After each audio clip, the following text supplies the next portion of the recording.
Hello everyone, I hope you all are fine. So start करते हैं आज की वीडियो को। इस वीडियो में हम करेंगे क्लास 10th का चैप्टर डस्ट ऑफ स्नो के important question answer. So start our video. First of all हम करेंगे central idea.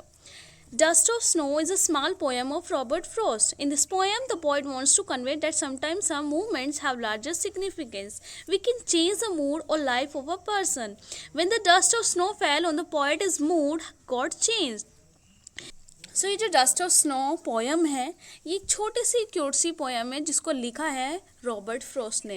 In this poem, इस पोयम में देखिए हम क्या पढ़ेंगे कि जो हमारे जो पोएट हैं वो हमें एक मैसेज देने की कोशिश करते हैं कि कभी कभी कुछ पल हमारे जीवन में बहुत महत्व रखते हैं। वो हमारे जीवन को बदल देते हैं, हमारे मूड को बदल सकते हैं।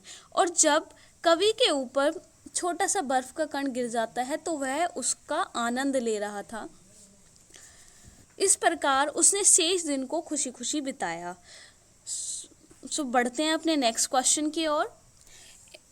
क्वेश्चन नंबर 1 है आपका, what happened when the dust of snow fall on the poet. That means जब कवि के ऊपर बर्फ के कण गिरे तो क्या हुआ। सो आंसर है आपका, when the dust of snow fell on the poet, his mood was changed. Earlier he was sad, but after this snowfall, he became cheerful. अब देखिए इसमें क्या बोले, जब बर्फ के कण कवि के ऊपर गिरे तो उसका मूड बदल गया और पहले तो वह सैड था, लेकिन बर्फ के गिरने के बाद वह हैप्पी चीयरफुल यानी कि खुश हो जाता है। नेक्स्ट क्वेश्चन है हमारा, what side of nature do crow and hemlock tree represent. Answer है आपका, crow voice is harsh, hemlock is an poisonous tree. They both represent dark, depressive, sorrowful and bitter side of nature. That means जो कोए की आवाज़ होती है वो काफ़ी यानी कि हर्ष होती है।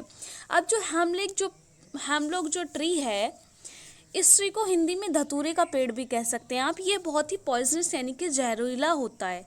वे दोनों ही प्रकृति के अंधेरे और उदासी भरे और दुख भरे कटु इस तरीके को रिप्रेजेंट करते हैं।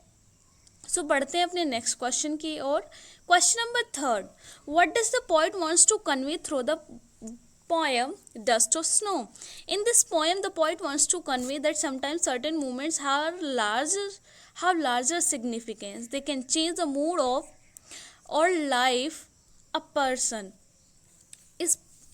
इसका जो आंसर है, इसका मीन है कि भाई इस कविता में जो कवि है वो हमें संदेश देना चाहता है कि कभी कभी कुछ पलों का हमारे जीवन में बहुत ही महत्व होता है और वे किसी भी इंसान का मूड और ज़िंदगी बदल सकते हैं। सो गाइज़, अगर आपको ये वीडियो अच्छी लगी हो so please like, share and subscribe. Thank you for watching.